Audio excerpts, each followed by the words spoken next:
SureHold, clean and simple.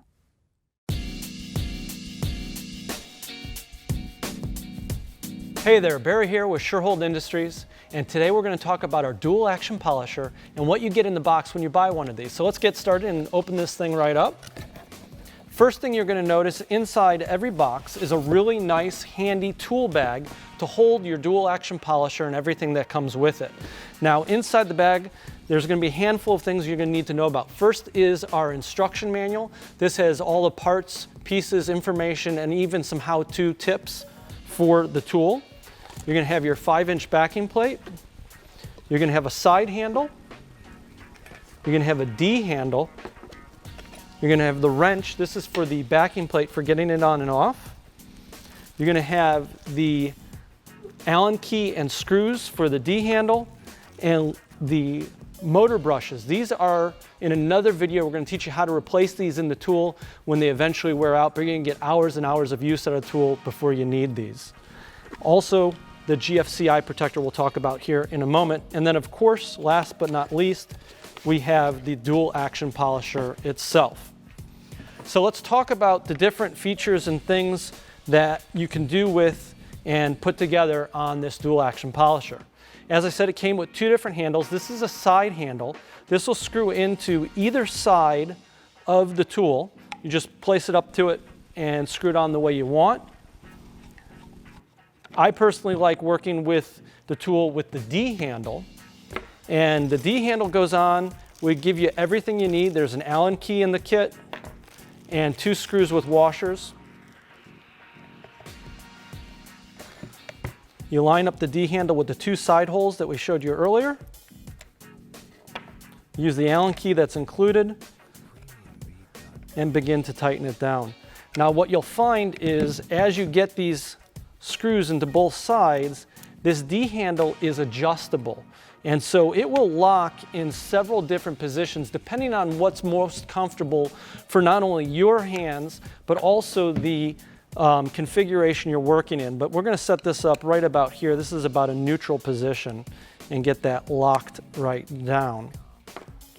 Underneath here, you're going to notice we've got the counterweight. This is what helps reduce vibration. And then there's 2 different things that go on here. I wanted to take a moment to show you before we put the backing plate on. This is the rotation of the machine. This is what's powered by the motor itself. You'll notice it has like a slight oscillation to it. It moves out around, kind of like your hand, wax on, wax off. The center spindle is a free spin.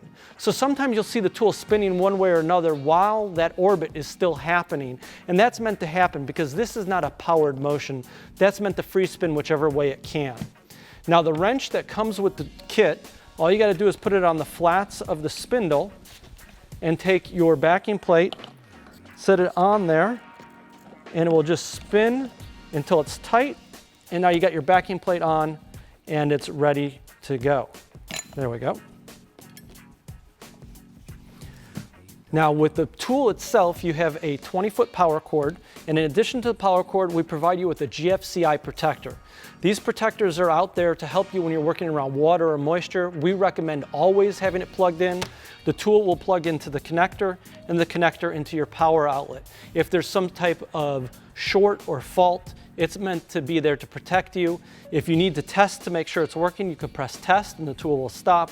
You hit reset and the tool will start right back up. Now on the tool itself, 2 key things I want to point out is on the back is our selector speed dial knob. This goes from 1 to 6 and it has half stops in between. So you have about 10 to 12 different speeds from slow to very fast. And then on the top here is your power switch. This is meant to go right where your thumb is, whether you're right-handed or left-handed. And when you slide it up and push down, it's going to lock in the on position. That way you don't have to sit and hold it. And then you press the back and the switch pops right off and stops the machine. Now, after hours of using the tool, you may find that some dirt, debris gets collected in these air vents. The air vents are very important to keep clear and clean because that's where the tool brings in air to help keep the motor cool. So check these every use or so and make sure to brush them out, make sure you keep them clean. Outside of that, don't forget about the replacement motor brushes when we're talking about maintenance. These will be a replacement part for the inside after hours and hours of use. Take a look below for one of the maintenance tips on how to replace these, and I'll show you in another video how to do that. Otherwise, take a look at the website. We have tons of tips, tricks, and training videos for all of our different products, how to use them in the field. So until next time, keep your car, truck, boat, or RV clean and simple.